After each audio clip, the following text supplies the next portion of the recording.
Eram tempos difíceis, esses em que a vovó lhe traz essas lembranças. A escravidão não era apenas baseada em sofrimento físico, meus filhos. A alma também se sentia escravizada.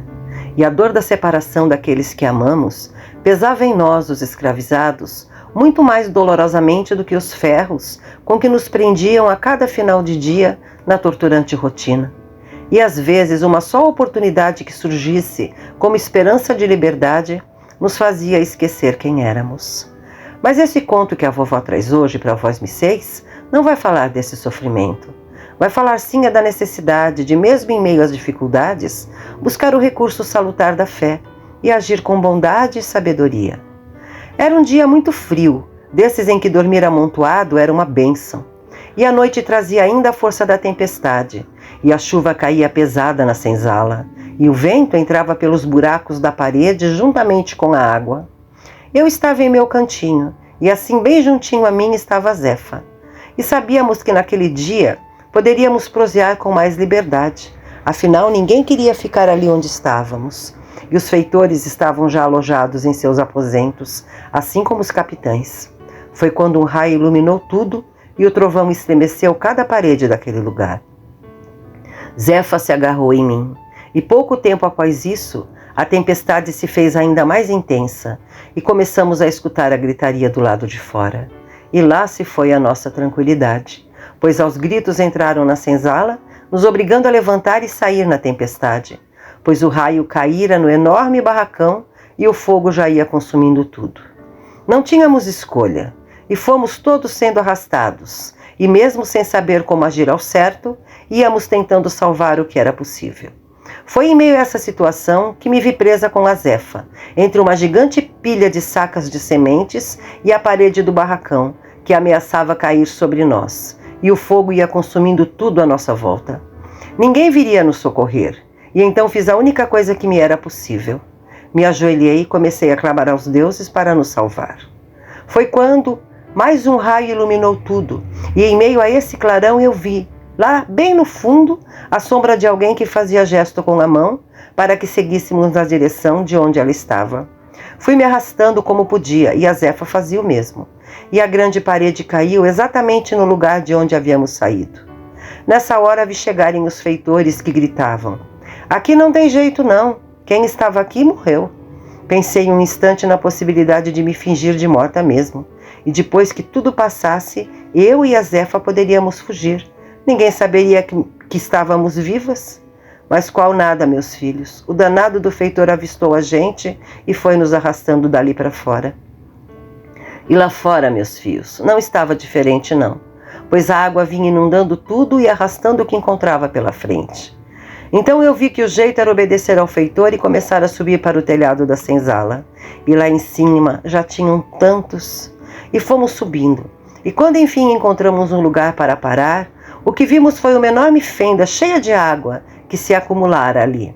Falei para a Zefa: "Olha, minha nega, acho que vamos morrer todos aqui. Mas antes de morrer, vamos agradecer por não termos sido destruídas naquele incêndio." "Mas agradecer para quê, Maria, se vamos morrer de qualquer jeito?"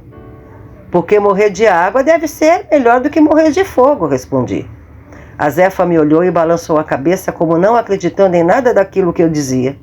Aí eu prossegui: "Tá vendo lá embaixo, Zefa? Estão todos tentando de alguma forma se salvar, mas as águas turvas da tempestade não diferenciam escravos ou senhores. E olhe lá, está arrastando tudo sem piedade.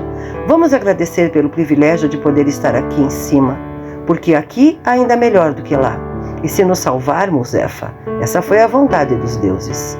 E então debrucei sobre aquela fenda e falei: "Olha aqui, Zefa, quando essa fenda estourar e a água descer, vai alcançar boa parte da casa grande que fica mais para baixo, que é a senzala.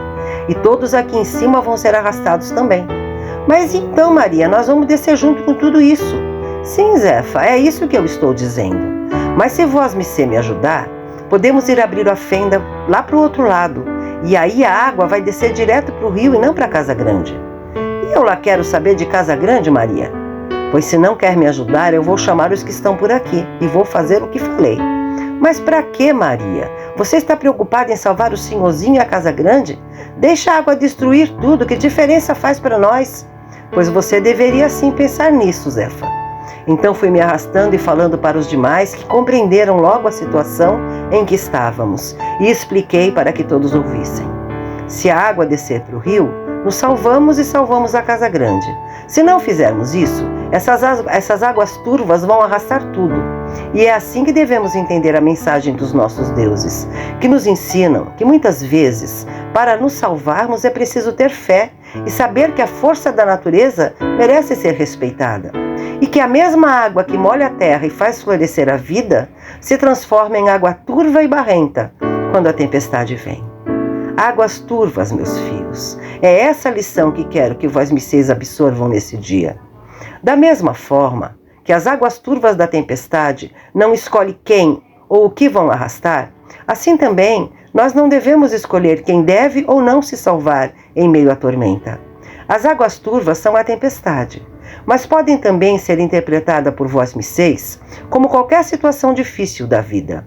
Sejam sábios e bondosos em seus corações, para que a escolha não seja egoísta, e na ânsia de salvar somente a vós, acabem por fazer perecer a todos que vos cercam. E quanto ao final deste conto, bem, a tempestade passou, a casa grande se manteve inabalada e a vida prosseguiu como sempre foi. E eu e a Zefa, bem, morremos bem véias, meus filhos.